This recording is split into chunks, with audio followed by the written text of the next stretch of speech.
We are 2 games shy of the halfway point of the season. After 79 games, the Braves are 45-34 and leading the NL East. What have we learned so far? Freddie is the best hitter in the league. No surprise there, but the big difference over last year is that when he got hit on the hand, it didn't break. That may be the biggest factor in the team's success. Kakes is improbably having a career year at age 34. Flowzuki is improbably replicating their success of a year ago. Ozzie is a star, improbably leading the league in extra base hits. Freddie and Nuke have both taken big strides forward. Anibal Sanchez, when healthy, is pitching like it's 2013. Dan Winkler, even with a couple of shaky outings recently, has been as good as any reliever in the league.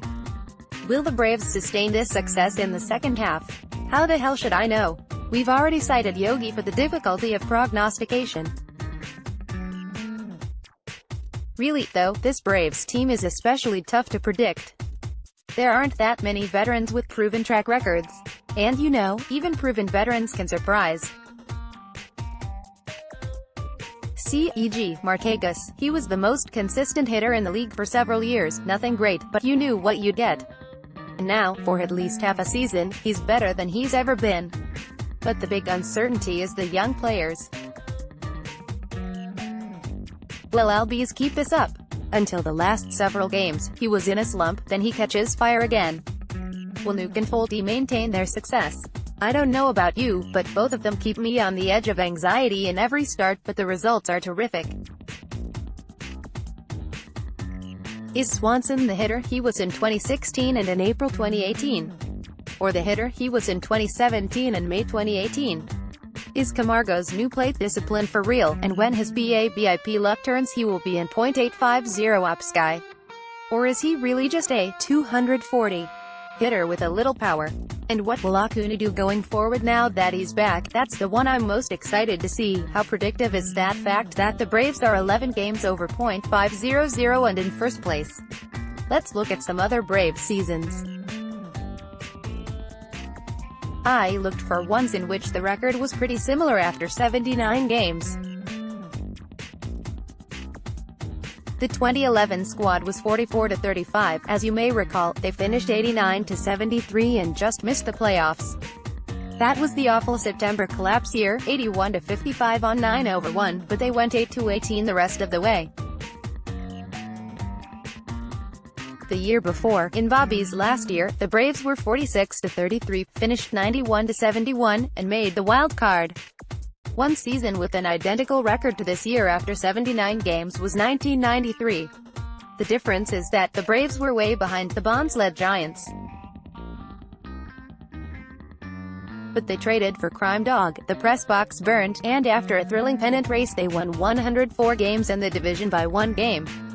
I don't expect the 2018 Braves to go 59-24 the rest of the way, but fortunately they won't need to. Many have compared this year to 1991, you know, terrible for several years, but all of a sudden a young team gets good. The 91 team was 39-40 at this point. That happened to be the exact time that the team went on a tear, making up 9 games in the standings in a couple of weeks. They had a second half of 55-28. Again, that shouldn't be necessary this year to win the division. Here are a couple of cautionary tales.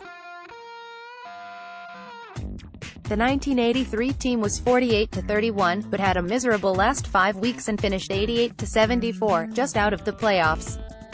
Similarly, the next year they were 43-36, but finished the season 80-82, and cost Joe Torre his job. The 1982 division winners were 49-30 after 79, thanks largely to the 13-game streak to start the season, and finished 89-73, which was just good enough to edge the Dodgers. You might assume that they limped across the finish line, but actually, after losing 19 out of 21 in August, the team had a strong September to come from behind to win. That team is the ultimate in proving that streaks of a couple or 3 weeks don't by themselves determine success or failure in a long season. What do we glean from this? Just the obvious, I suppose. It's a long season, and fortunes can turn pretty dramatically in a few weeks, in either direction. How many of us on this board predicted that the Braves would be this good? Well, I looked back at the predictions post and thread from last March, and Coop and Adamar deserve credit for predicting the Braves to win the division, but there may have been a good bit of tongue in their cheeks as they typed. By the way, here's what I wrote in that thread. Look, I know the Braves' win total is likely to be somewhere in the 70s. But it's March, and I'm entitled to dream big dreams, e.g., UMBC over UVA. In my dream, it's 1991 all over again. The starting pitching is dominant. Foldy, Nuke, Gohara, Fried make dramatic leaps forward. McCarthy is this year's Librant. The defense is much improved over last year, and several hitters have career years. I'll see your 91 or 92 wins, Coop and Adamar, and raise it. 94 wins, or none of that could happen and they win 67.